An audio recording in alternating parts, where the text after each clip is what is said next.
사도행전 6장 1절에서 4절 말씀이에요. 시작.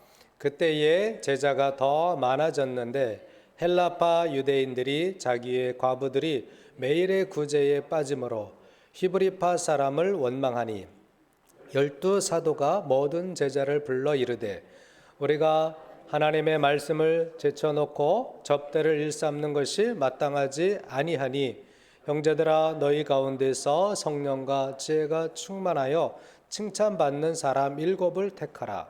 우리가 이 일을 그들에게 맡기고 우리는 오로지 기도하는 일과 말씀 사역에 힘쓰리라 하니. 아멘. 할렐루야.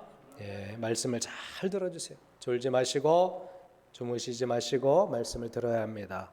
자, 제목을 한번 따라해 보실까요? 우리에게 가장 중요한 것들. 다시 한번 우리에게 가장 중요한 것들. 우리에게 중요한 것들이다 하면 나에게도 중요한 것입니다. 심리학자마다 우리 인생의 발달 단계에 대해서 이야기하는데 여러 심리학자가 인생의 발달 단계가 있다라는 것은 공통적이에요. 그런데 그 발달 단계를 조금씩 다르게 이야기하는 것을 볼 수 있습니다. 우리가 알고 있는, 우리가 학생 때 들어본 심리학자 중에서 가장 유명한 사람 두 사람을 들으라면 프로이드와 에릭슨이라는 심리학자가 인생의 발달 단계에 대해서 이야기했는데, 자, 프로이드는 인생의 발달 단계를 세 단계로 이야기해요. 그냥 이건 뭐 몰라도 되는데 참고적으로 여러분들이 한번 들어보세요. 구강기, 출생부터 한 살 때까지 구강기라고 합니다. 이때는 이제 막 손을 빨고 막 이제 그러죠. 또 3세에서 5세를 남근기로 구별을 하고요. 그리고 6세에서 12세를 잠복기라는 발달 단계로 이야기하고 있고 12세 이후부터는 생식기다. 이렇게 프로이드는 자기의 주장을 이렇게 나눠서 인생에 대해서 논하는 그런 학자였어요. 또 반면에 에릭슨이라는 이 심리학자는 인생의 발달 단계를 8단계로 나눠서 이야기합니다. 1단계는 신뢰 대 불신. 그러니까 뭐냐면은 태어났는데 이 사람이 내 엄마인가? 라는 그런 신뢰성. 그러니까 그 어린아기가 엄마의 품에서 젖을 빨면서 신뢰 관계를 쌓는 거예요. 그것이 잘못되면 아이가 인생이 좀 불안해지고 정서가 불안해진다라는 그런 이야기를 하는 거예요. 그래서 신뢰 대 불신이 첫 단계. 두 번째 단계는 2세에서 3세까지인데 자율성 대 수치심. 3단계는 주도성 대 죄책감. 4세에서 6세 단계를 이야기하고 있고요. 4단계는 근면성 대 열등감. 7살에서 11세. 5단계는 자아 정체감 대 또 정체감 혼미. 이제 청소년기죠. 12세에서 18세. 6단계는 친밀감 대 고립감. 성인 초기. 7단계는 생산성 대 침체감. 중년기. 저는요 7단계에 속해 있고요. 또 8단계 자아 통합감 대 절망감. 노년이 되면 이제 내가 죽어야 되나, 인생을 끝내야 되나, 내가 한 것도 없는데 이런 절망감과 또 어떤 분들은 그래 내가 그래도 열심히 살았어. 자아 통합감, 자아 실현에 대해서 만족하는 그런 단계가 노년기다. 이렇게 해서 8단계로 에릭슨은 인생의 발달 단계를 나누기도 했다라는 것입니다. 자, 이렇게 인생의 발달 단계가 있듯이 교회도 성장 단계가 있다라는 것입니다. 자, 그런데 교회에서 가장 중요하게 여겨야 될 것이 있어요. 인생에서도 중요한 시기가 있다고 이야기하는 것 아닙니까? 교회에서도 가장 중요하게 우리가 신앙생활하면서 중요하게 여겨야 될 것이 있다라는 거예요. 인생에서 중요하게 여기는 것을 향해서 사람들이 인생의 방향을 정해 나가는 거예요.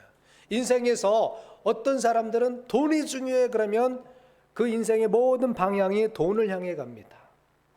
어떤 사람은요, 나는 내 인생에서 집을 장만하는 것이 가장 중요해. 그러면 그 사람의 인생의 모든 초점과 방향은 어디에 맞춰져 있냐 하면은 집 사는 거, 집을 마련하는 거, 넓은 집을 갖는 것이 인생의 전체 방향이 되어 살아가게 되는 거예요. 또 어떤 사람들은 아니야, 그래도 인생은 유명한 것들, 명품 브랜드, 명품 옷을 입고 명품 가방을 갖고 다니고 명품 음식을 먹고 이런 것을 중요하게 여기는 사람은 모든 인생이 다 거기에 초점이 맞춰져서 돈도 명품 사는 데 쓰고 또 유명한 데 찾아다니는데 인생을 소비하고, 이게 인생의 방향이에요. 내가 무엇을 중요하게 여기느냐에 따라서 인생은 전체가 다 거기에 그 방향으로 흘러가게 돼 있다라는 것입니다. 그럼 교회가 중요하게 여겨야 될 것은 무엇인가? 신앙생활하는 예수님을 믿고 있는 저와 여러분들이 정말 중요하게 여겨야 될 방향점은 어딘가 우리가 생각을 해봐야 된다라는 것입니다. 오늘 본문에 보면 우리라는 단어가 나와요. 우리는 이런 말이 나오는데, 여기서 우리는 사도들을 이야기하기도 하고요, 또 전체적으로 보면 예수님을 따르는 제자들, 즉 교회를 말하는 거예요. 우리가 지향해야 될 방향은 어디인가라는 것을 우리가 좀 집중해서 말씀을 들으면 좋겠습니다. 마틴 로이드 존스라는 분은 그런 말을 했어요. 이분은 아주 목회자들에게 유명한 분이에요.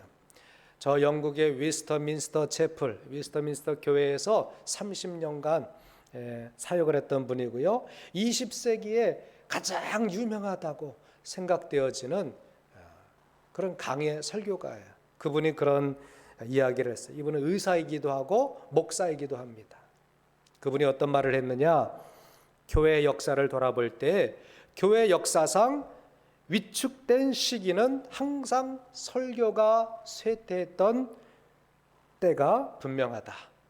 또 교회 역사상 위대한 운동이 일어나는 것을 알렸던 전조 현상은 언제나 참된 설교가 되살아나는 때였다. 이런 말을 했어요. 강단의 설교가 살아나면 교회가 부흥하고 또 시대가 부흥하는 거예요. 그러나 강단이 쇠퇴하고 강단이 타락하게 되면 교회도 타락하고 침체가 되고 사회적으로도 혼란하다라는 것이 역사적으로 드러나 있다라는 이야기를 한 것입니다. 우리 한국 교회도 마찬가지인 것 같아요. 교회의 강단이 막 부흥할 때는요, 교회가 부흥했어요. 사회도 발전하고 안정되어 갔다라는 것을 볼 수 있습니다. 그러나 강단의 위기가 오니까 한국 교회가 쓰나미에 쓸려 내려가는 것처럼 위기가 닥쳐왔다. 또 닥쳐올 수도 있다라는 것을 저도 동의를 합니다. 자, 오늘 본문에 나오는 예루살렘 교회예요. 사도행전 이야기는 예루살렘 교회를 중심으로 벌어지는 사도들의 사역에 대한 이야기입니다.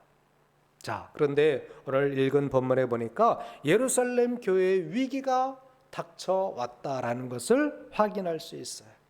예루살렘 교회의 위기는 어떻게 시작이 되었나요?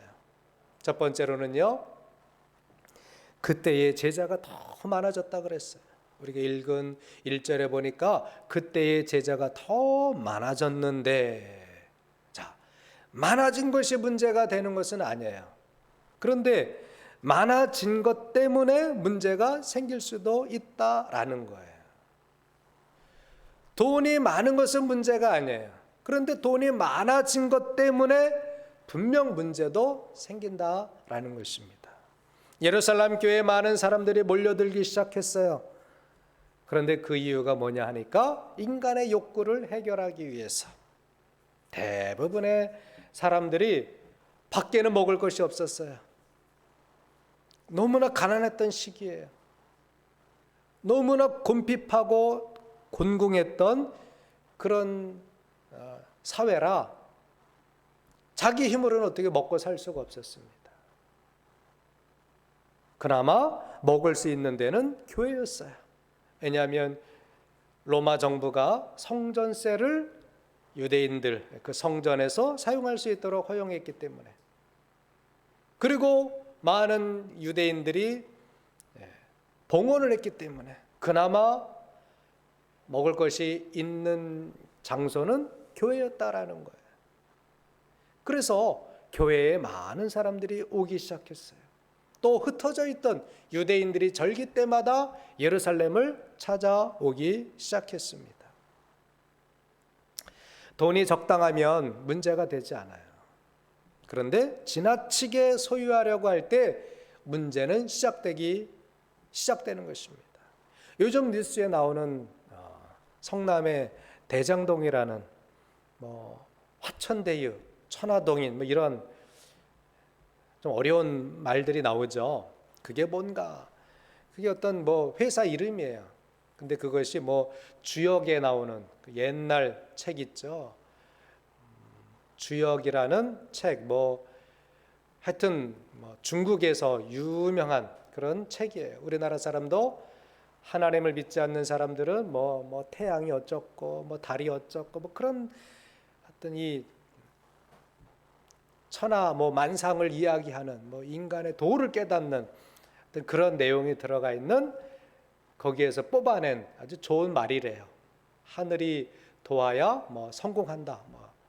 화천대유, 천하동인 이런 말로 회사 이름을 지은 거예요.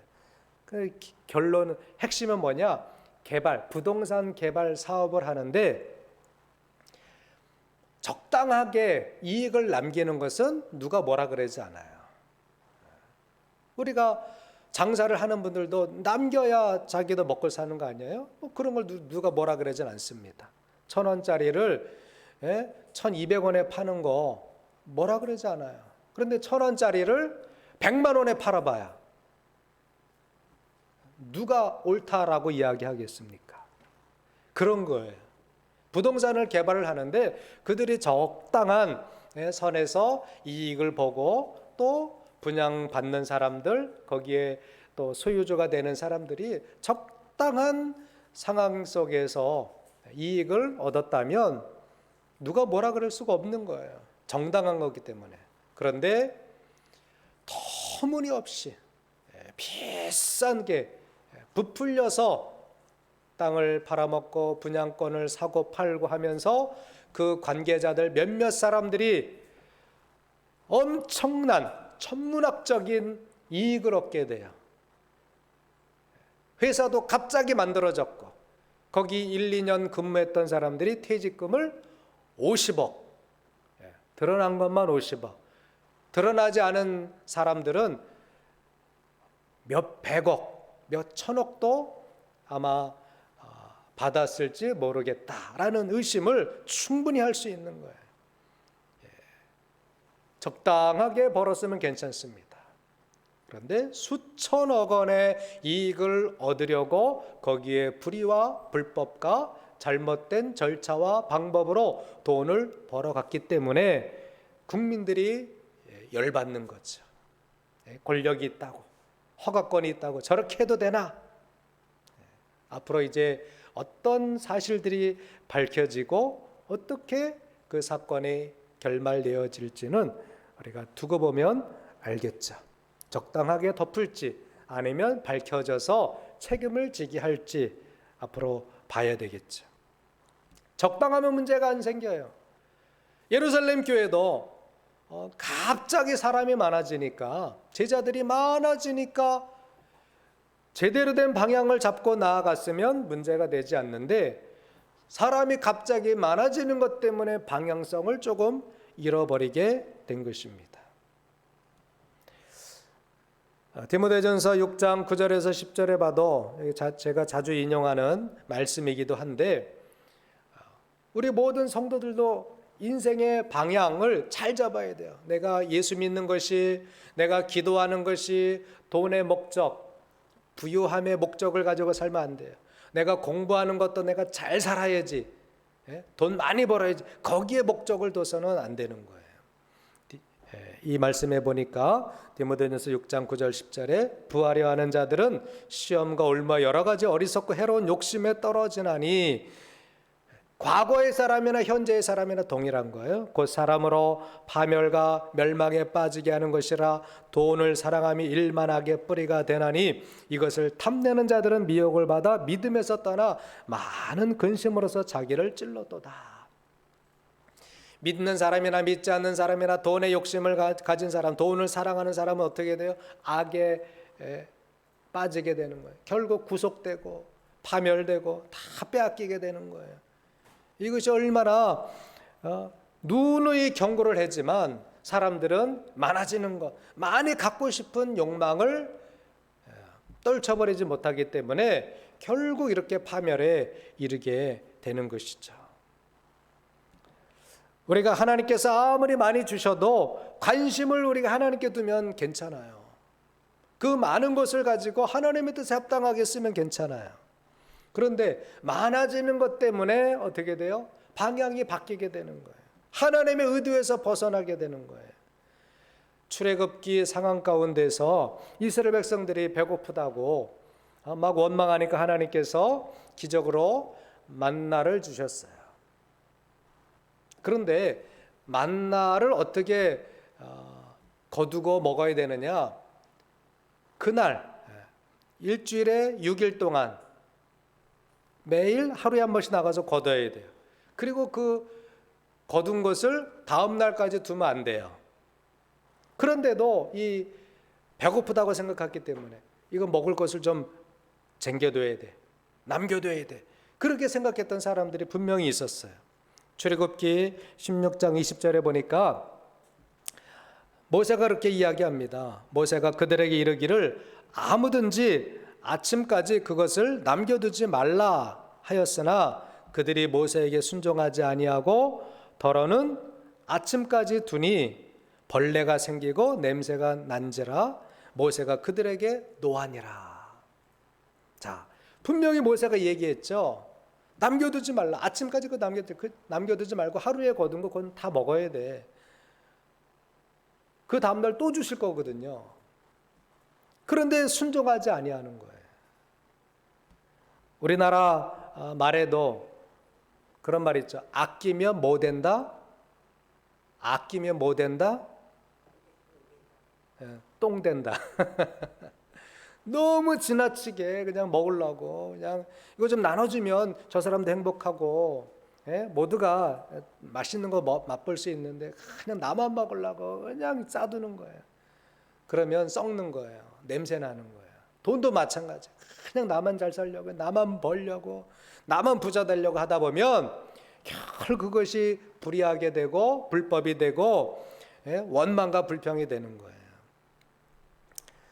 날도 마찬가지. 날 우리가 날을 하루하루를 살아갈 때 월요일부터 토요일까지는 우리가 어떻게 살아야 돼요? 열심히 내 주어진 직장에 가서 내 자리에서 공부하는 학생이면 공부해, 학교에 가서, 직장에는 직장에 가서, 주부면 주부의 일을 열심히 해야 돼요.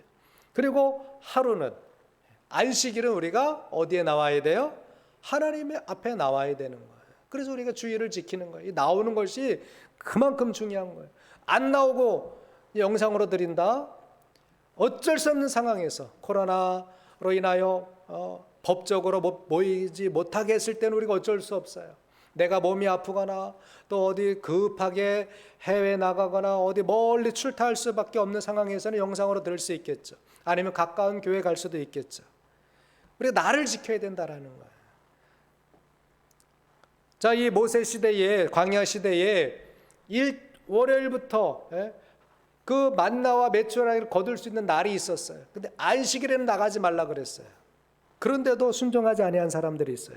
출애굽기 16장 26절에서 27절에 보니까 한번 읽어보실까요? 앞에 보시고 화면을 한번 보시고 읽어보겠습니다. 시작. 엿새 동안은 너희가 그것을 거두되 일곱째 날은 안식일인즉 그날에는 없으리라 하였으나 일곱째 날에 백성 중 어떤 사람들이 거두러 나갔다가 얻지 못하니라. 아멘. 이 안식일을 지켜야 되는 이유, 주일을 지켜야 되는 정당성을 우리가 가지고 신앙생활을 해야 되는 거예요. 6일 동안은 열심히 일하셔야 돼요. 열심히 내 본분을 다하셔야 돼요. 그리고 7일, 제 안식일에는, 주일날에는 하나님 앞에 예배하는 것이 가장 중요한 거예요. 이거 빼버리면 안 되는 거예요. 그런데 이날도 이스라엘 백성들은 뭔가 얻으려고, 뭔가 가지려고, 뭔가 욕심을 부려서 나갔더니 그날에는 있었어요, 없었어요? 없었어요. 그러니까 주일 빼먹고 돈 버는 거, 예배도 안 드리고 돈 버는 거, 그거는 헛거예요. 헛일하는 거예요. 힘만 들어요. 그러니까 여러분들도 꼭 기억하세요. 주일은 6일 동안은 열심히 일하고, 그러니까 주일은 하나님 앞에 나가서 예배하는 날, 이것이 내 평생에 딱 마음에, 머리에 딱 새겨져 있어야 돼요. 할렐루야. 교회가 많이 모으려고만 해도 안 돼요. 사람들만 많이 모아지는 것이 그게 정말 하나님의 뜻만은 아닙니다. 예루살렘 교회가 인간이 제자들이 많아지는 것 때문에 방향을 잃어버렸다는 것에 대해서는 이거는 조금 위기예요. 방향을 잃게 되는 위기가 되었단 말이죠. 많이 모으려고 하다가, 많이 가지려고 하다가 방향을 잃어버리는 것은 분명히 위기다라는 것이죠. 두 번째로, 자, 예루살렘 교회가 어떤 위기가 닥쳤습니까? 자, 먹는 문제에, 접대하는 것에 집착하게 되었어요. 사람이 많아지고 또 그냥 도와줄 사람이 많이 생기다 보니까 2절에 보니까 12사도가 모든 제자들을 불러 이르되 우리가 하나님의 말씀을 제쳐놓고, 하나님의 말씀은 제쳐놨어요. 그리고 뭐에 힘썼어요? 접대를 일삼는 것, 먹는 것. 저 가난한 사람들, 저 먹을 것이 없어서 굶고 있는 사람들, 저 과부들을 도와주는 것이 시급하다라는 생각에 집착하게 된 거예요. 특히 헬라파, 예루살렘에 살고 있지 않은, 먹는 것 때문에, 전쟁 때문에 포로로 끌려갔던, 이집트로 끌려가고 저 유럽으로 끌려가고 시베리아로 끌려가고, 유대인들이 막 흩어져 있단 말이에요. 또 예루살렘에 모여 있으면 거기에는 뭐 인구만 많으면 뭐예요? 먹을 게 없잖아요. 그러니까 다 흩어져서 유대인들이 살고 있었던 거예요. 그들이 절기 때가 되어서 예루살렘 성전으로 옵니다. 그런데 그들은 터전이 예루살렘이 아니잖아요. 여기에 와서는 도움을 받아야 되는 거예요. 또 해외에 나가서 그들의 생활이 넉넉했느냐? 그렇지 않았다라는 거예요. 학대도 받고 미움도 받고. 그런데 예루살렘 교회에는 먹을 것이 있다라는 거예요. 도움을 받을 그런 상황이 된다라는 거예요. 그래서 흩어져 있던 유대인들이 돌아오는 거예요. 헬라파 유대인들이 예루살렘 교회에 와서 생활하게 되는 거예요. 그런데 사람이 많아지다 보니까 점점 파가 갈리게 되는 거예요. 헬라파 유대인들, 자, 흩어져 살던 유대인들이 돌아온 사람들, 그리고 원래 예루살렘에서 살고 있던 히브리파 사람들. 그런데 사람의 감정이 어떻게 돼요? 원래 있던 내 편, 이 지역에 살고 있던 사람들에게 더 관심이 가는 거예요. 똑같이 줘야 되는데도 그래도 나랑 아니까, 내 편이니까, 그래도 이 지역을 떠나지 않았으니까, 내 고향 사람이니까 더 줘야지. 이렇게 되다가 막 이제 문제가 생기기 시작했다라는 거예요. 우리도 잘못하면 그럴 수 있어요. 내 후배니까, 또 내 고향 사람이니까. 공평하게 하기보다는 아무래도 사람의 감정이, 내가 알고 있는 사람에게 감정이 갈 수밖에 없는 것입니다. 이 곰핍함을 해결하기 위해서 나누다 보니까, 내가 아는 사람들에게 더 주다 보니까 사람들이 원망에 빠지기 시작한 거예요. 또 예루살렘 교회가 하나님의 말씀을 제쳐놓고 접대를 중요하게 생각했던 거예요. 동정심에 교회가 정체성을 잃어버리기 시작한 것입니다. 눈에 보이는 것, 그것이 중요하다고 생각한 거예요. 우리도 생각하면 이 목사님 지금 당장 먹고 사는 게 중요한 거 아닙니까? 표면적으로는 그래요. 그럴 수밖에 없죠. 예루살렘 교회도 그런 문제가 다가온 거예요. 표면적으로도 가난한 사람들 살리는 것, 이것이 교회의 문제가 되고 사회의 문제가 됐던 거예요. 가난한 사람부터, 못 먹는 사람부터 살려야 되지 않겠습니까? 그런데 점점 교회의 방향이 그쪽으로 쏠리게 된 것입니다. 여러분, 인간의 문제가 정말 가장 시급한 문제가 배고픔의 문제일 것 같죠. 그런데 그거보다 더 시급한 문제가 있다라는 거예요. 성경은 그렇게 말하는 거예요. 인간의 진정한 문제는 하나님을 거슬러 반역함으로 하나님의 진노 아래 놓여 있다. 허물과 죄로 죽었다. 이것이 인간의 가장 궁극적인 문제예요. 우리가 보는 표면적인 문제는 배고픔의 문제예요. 분배의 문제예요. 그러나 에베소서 2장 1절에 봐도 그는 허물과 죄로 죽었던 너희를 살리셨도다 라고 말씀하고 있어요. 하나님의 진노 아래 있다라는 것이 더 시급한 문제예요. 당장 빵을 얻는 것보다 이 진노의 문제, 죄의 문제를 해결해야 되는 거예요. 인간의 심각한 문제는 집이 없다라는 것이 문제가 아닙니다. 나는 차가 없어. 차가 없는 게 인간의 궁극적인 문제가 아니에요. 나는 돈이 없어요. 돈이 없는 것이 인간의 궁극적인 문제가 아니다라는 거예요. 인간의 가장 심각한 문제는 뭐예요? 내가 하나님의 진노 아래 있다라는 거예요. 돈 있으면 뭐합니까? 집 있으면 뭐합니까? 명예가 있으면 뭐합니까? 지옥 가도 괜찮다라는 것입니까? 로마서 3장 9절의 말씀, 그러면 어떠하냐? 우리는 나으냐? 결코 아니라 유대인이나 헬라인이나 다 죄 아래 있다고 우리가 이미 선언하였느니라. 헬라파 유대인들은 구제를 조금밖에 못 받고, 저 히브리파 유대인들은 더 많이 받고, 이게 문제가 아니다라는 거예요. 그런데 예루살렘 교회는 그거에 치중하다 보니까 지금 방향성을 잃어버리고 혼란에 빠지기 시작한 거예요. 유대인이나 헬라인이나 다 죄 아래 있다라는 것, 이것이 가장 큰 문제. 저와 여러분들도 마찬가지죠. 지금 표면적으로 지금 대출한 거 갚아야 되는데, 지금 집이 필요한데, 이런 것이 우리가 표면적으로는 중요해 보여요. 그러나 더 중요한 것이 있다. 그것이 뭐예요? 내가 죄 아래 있다라는 것이 가장 큰 문제예요. 한번 따라해 보세요. 내가 죄 아래 있다. 죄가 있으면 뭐예요? 하나님의 진노에 놓여 있다라는, 이게 큰 문제예요. 가장 중요한 문제예요. 표면적으로 보이는 문제가 중요한 문제가 아니다라는 거예요. 빙하가 6분의 1만 보인다 그러잖아요. 그렇죠? 표면적으로 보이는 그게 문제가 아니에요. 그 아래 숨겨져 있는 문제, 6분의 5가 더 큰 거예요.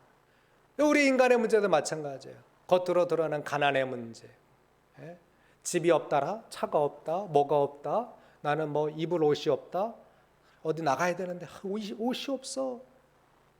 그게 큰 문제가 아니에요. 뭐가 문제라고요? 뭐가 내게 가장 큰 문제예요? 죄 아래에 있다라는 거 믿으시기 바랍니다. 내가 죄인이라는 것이 큰 문제예요. 내가 하나님 앞에 죄를 쌓고 있다라는 게 큰 문제예요. 그걸 해결해야 되는 거예요. 예루살렘 교회의 문제는 먹는 문제가 아니었어요. 그들은 하나님의 말씀을 비껴가고 있다라는 것이 문제예요. 우리가 자꾸 세상 것의 문제를, 세상 것에만 시선을 고정시키면 정말 중요한 영적인 문제를 자꾸 비껴가게 되는 거예요. 교회 다니면서도, 하나님을 믿으면서도 먹어야 살죠. 집 있어야 살죠. 차가 있어야 되죠. 옷이 있어야 되죠. 남들은 다 비싼 거 갖고 다니는데 나는 이게 뭡니까? 자꾸 거기에 우리가 집중하다 보면 하나님의 말씀을 외면하게 된다라는 거예요. 먹는 문제가 아니라 우리는요, 하나님의 말씀을 비껴나가고 있다는 게 큰 문제예요. 그러면서 예루살렘 교회가 세 번째 어떻게 됐습니까? 원망에 빠지기 시작했어요. 원망은요, 주로 상대방을 향하게 되는 거예요. 헬라파 유대인들은 히브리파 사람을 원망했습니다. 히브리파 사람들은 헬라파 사람들을 너희들 왜 여기까지 와갖고 우리도 못 먹게 만드느냐. 서로 원망은 상대방을 향하게 되는 거예요. 여러분, 원망이 자기한테 향하나요? 남편은 어때요? 부인에게 원망을 하고, 부인은 누구를 원망해요? 남편을 원망하고. 자식은 누구를 원망해요? 부모를 원망하고. 부모는 누구를 원망해요? 자식을 원망하고. 원망의 방향이 다 이렇게 남을 향해 돼 있어요. 원망하면 내가 부족했어, 내가 잘못했어, 이렇게 돼야 되는데 우리는 다 이렇게 손가락질 이렇게 해요. 이 총이에요, 총. 총이 한 방 나가는데 나한테는 지금 몇 방이 있어요? 3방 오잖아요. 이렇게. 내가 더 문제예요. 아셨죠? 남편이 문제가 아니라 내가 더 문제예요. 아내가 문제가 아니라 내가 더 문제예요. 저 사람이 문제가 아니라 내가 더 문제예요. 그렇게 생각하면 문제가 해결돼요. 원망하지 않아요. 한번 해볼까요? 내가 문제다. 인정하셔야 돼. 내가 더 부족하다. 에? 내가 잘못했어. 왜 안 따라하세요? 내가 잘못했어. 그렇게 되면 문제가 빨리 해결되는 거예요. 예루살렘 교회가 원망에 빠지기 시작했습니다. 원인과 배경, 그 문제의 원인과 배경을 다 남에게서 찾기 시작했어요. 그러니까 서로 원망하는 거예요. 성도들이 사도를 원망하고, 사도들은 또 사람을 원망하고, 서로 갈려서 서로 원망하게 됐다라는 거예요. 그런데 성경은 말씀하고 있죠. 마태복음 7장 3절에서 4절에 보니까 우리 같이 한번 화면 보시고 읽어보시겠습니다. 시작. 어찌하여 형제의 눈 속에 있는 티는 보고 내 눈 속에 있는 들보는 깨닫지 못하느냐. 보라, 내 눈 속에, 왜 안 하세요? 그 밑에도 있는데 제가 읽어드릴게요. 보라, 내 눈 속에 있는 들보가 있는데 어찌하여 형제에게 말하기를 나로 내 눈 속에 있는 티를 빼게 하랴 하겠느냐. 남의 것만 보이는 거예요. 남의 눈에는 티인데 자기에는 들보가 있어요. 아주 큰 들보가 있단 말이에요. 그런데 원망하는 사람은 자기 큰 것은, 자기 큰 잘못은 안 보이고 남의 작은 티만 보고 자꾸 원망하는 거예요. 그건 아니라고 봐. 그렇죠? 따라하세요. 그건 아니라고 봐요. 그건 아니라고 봐요. 네. 남을 원망하지 마십시오. 나의 부족함을 보십시오. 할렐루야. 네. 진짜 겸손은요, 자신을 아는 거예요. 자기를 낮추는 거예요. 자기 잘못과 자기 연약함을 인정하는 것이 진정한 겸손의 사람이에요. 믿으시기 바랍니다. 네. 그래서 원망해서 유익한 것은 하나도 없다. 따라해 보실까요? 원망해서 유익한 것은 하나도 없다. 네. 불난 데다가 기름 뿌리는 거예요. 원망하면. 거봐, 당신 때문에 이렇게 됐잖아. 막 지금 화가 나 있는데 거봐, 당신 때문에 그런 거야. 그러면은 불이 확 살아나서 그냥 열받아 갖고 한 대 치게 되는 거예요. 절대 원망해서 유익한 것은 없다. 그냥 사귀세요. 그냥 내가 더 하지, 내가 더 참지, 그렇게 하세요. 아셨죠? 예. 야고보서 5장 9절에 보니까 형제들아, 저만 하지 마시고 여러분들 같이 한번 읽어보세요. 시작. 형제들아, 서로 원망하지 말라. 그리하여야 심판을 면하리라. 보라, 심판주가 문 밖에 서서 계시니라. 아멘. 원망하면요, 심판당할 수 있어요. 무서운 거예요. 예? 그러니까 원망하지 맙시다. 아멘. 자, 방향을 조금, 예루살렘 교회가 지금 방향이 막 흔들렸어요. 예? 구제 접대하는 데 방향을 맞추다 보니까 교회의 문제가 드러나기 시작했습니다. 그래서 사도들이 교회가 원래의 방향으로 돌아가야 된다라고 즉시 깨달았어요. 사도들은 결정했습니다. 그리고 즉시 하나님의 말씀으로 돌아가기로 결단하고 결정하는 것을 보게 됩니다. 4절에 보니까 우리는 오로지 기도하는 일과 말씀 사역에 힘쓰리라. 하나님의 말씀 설교하는 일, 하나님의 말씀을 가르치는 일에 힘써야 되겠다라고 결정한 거예요. 2절에 보니까 12사도가 모든 제자들을 불러 이르되, 그들을 모아놓고 회의를 한 거예요. 자, 우리가 하나님의 말씀을 제쳐놓고 접대를 쌓는 것이 마땅하지 아니하다. 접대하기는 해야 되죠. 구제하기는 해야 돼요. 사회사업 하기는 해야 돼요.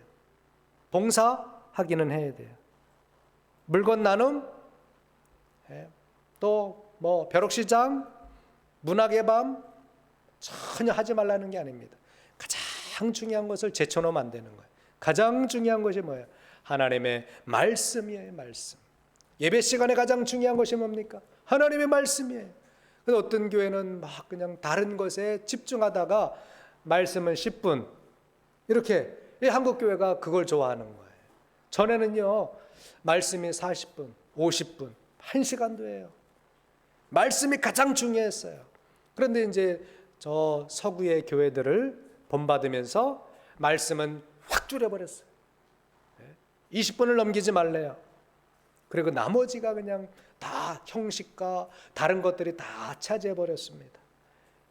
그런데 가만히 생각해 보니까 그때부터 한국교회의 위기가 시작되었다라고 진단할 수 있다라는 거예요. 예루살렘 교회가 그동안 말씀이에요. 말씀. 그런데 접대를 일삼다 보니까 교회에 문제가 생기기 시작했어요. 원망이 드러나기 시작했어요.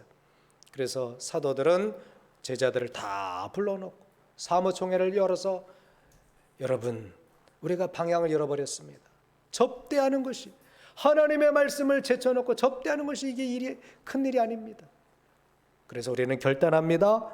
우리는 오로지 기도하는 일과 말씀 전하는 일로 돌아가려고 합니다. 돌아가겠습니다. 그렇게 이야기한 것입니다. 그렇습니다. 인간에게 궁극적으로 필요한 것은 구원이에요. 우리가 구원받기 전에는, 사람이 구원받기 전에는 무지함으로 어리석음 아래, 어둠 아래 있었다라는 거예요. 사람이 어둠에서 나오는 방법은 돈이 아니에요. 집이 아니에요. 차가 아닙니다. 먹을 것이 아닙니다. 명품도 아닙니다. 구원받는데 명품이 필요합니까? 인간의 궁극적인 구원의 문제를 해결하는 것은 하나님의 말씀이에요. 믿으시기 바랍니다. 강의도 아닙니다. 토론도 아닙니다. 공부도 아닙니다. 하나님의 말씀을 전하는 설교를 통해서 사람들이 구원에 이르게 하는 것, 이것이 우리에게, 우리 교회에서 가장 중요한 거다라는 거예요. 하나님의 말씀을 들어야 구원을 받죠. 로마서 10장 16절에서 17절에 보니까 그러나 그들이 다 복음을 순종하지 아니하였도다. 듣는 사람들이 다는 또 순종하는 게 아니에요. 제자들이 다 순종하는 것이 아니었어요. 예루살렘 교회 성도들이 많아졌지만 그들이 다 하나님의 말씀에 순종하는 것도 아니었습니다. 여러분들이 오늘 말씀을 들었지만 그냥 한 귀로 듣고 한 귀로 흘려버릴 수도 있어요. 말씀에 순종해야 그 사람이 구원받는 거예요. 하나님의 자녀가 되는 거예요. 그러나 그들이 다 복음을 순종하지 아니하였도다. 이사야가 이르되 주여 우리가 전한 것을 누가 믿었나이까 하였으니 그러므로 믿음은 들음에서 나며 들음은 그리스도의 말씀으로 말미암았느니라. 사람이 구원받는 거, 인간이 궁극적인 문제를 해결받는 거 돈이 아닙니다. 빵이 아닙니다. 쌀이 아닙니다. 음식을 갖다 주는 게 아닙니다. 돈을 물건을 많이 주는 것도 아닙니다. 결국 인간을 구원하는 것, 죄인을 구원하는 것은 하나님의 말씀이에요. 우리가 하나님의 말씀을 중요하게 여겨야 돼요. 여러분들이 설교 시간을 중요하게 여겨야 돼요. 왜 이렇게 길게 해? 왜 했던 말 또 해? 그게 아닙니다. 사람들의, 성도들의 마음속에서 설교를 경시하고 무시하고 자기 마음대로 막 판단하기 시작하면서 교회의 위기는 왔다라는 것을 우리가 알아야 돼요. 결론의 말씀을 드립니다. 사도들에게 가장 중요했던 일, 그 교회의 범위가 넓어져도 성도들이 많아져도 가장 중요한 것이 무엇이냐 생각해 봐야 돼요. 사도들에게 가장 중요했던 일은 하나님의 말씀을 제쳐놓지 않는 일이었어요. 사람이 많아진다고, 사람들이 배고프다고 아우성을 친다고, 반대로 사람이 없다고, 또 사람들이 우리는 뭐 배부르니까 필요 없어요, 하나님 말씀 필요 없어요. 그게 아닙니다. 시대가 변하고 사람들의 성향이 바뀌었어도 우리가 제쳐놓아서는 안 될 것, 하나님의 말씀을 제쳐놓는 일은 해서는 안 된다라는 거예요. 예배에서 가장 중심을 잡아야 될 순간은 설교 시간이다라는 거죠. 그러므로 저도 분발하고 저도 노력할 거예요. 하나님의 말씀 사역에 중점을 두고 참으로 성령께서 전하시고자 하는 말씀을 전하려는 일에 저도 힘쓸 거예요. 그러나 나만 갖고 안 돼요. 저만 갖고 안 돼요. 여기다 보니까 우리가 다 함께 해야 되는 거예요. 하나님의 말씀을 제쳐두지 않고 여러분들이 설교자를 위해서 기도하고 말씀이 풍성한 강단의 말씀이 살아나도록 여러분들이 기도해 줘야 돼. 그리고 같이 기도해야 돼. 같이 관심을 가져야 돼. 같이 우리 교회가 그 방향으로 나아갈 수 있도록 초점을 맞춰야 돼. 여러분의 삶도 하나님의 말씀으로 방향을 맞춰야 돼요. 그러면 이 교회가 살아나고 이 교회가 하나님이 기뻐하시는 건강한 교회가 될 줄 믿습니다. 우리에게 중요한 것이 뭐예요? 하나님의 말씀을 제쳐놓지 않는 것, 이것이 중요하다라는 것을 꼭 기억하시고 우리 함께 거룩한 교회, 건강한 교회로 세워져 나가길 주님의 이름으로 축원합니다. 기도하시겠습니다.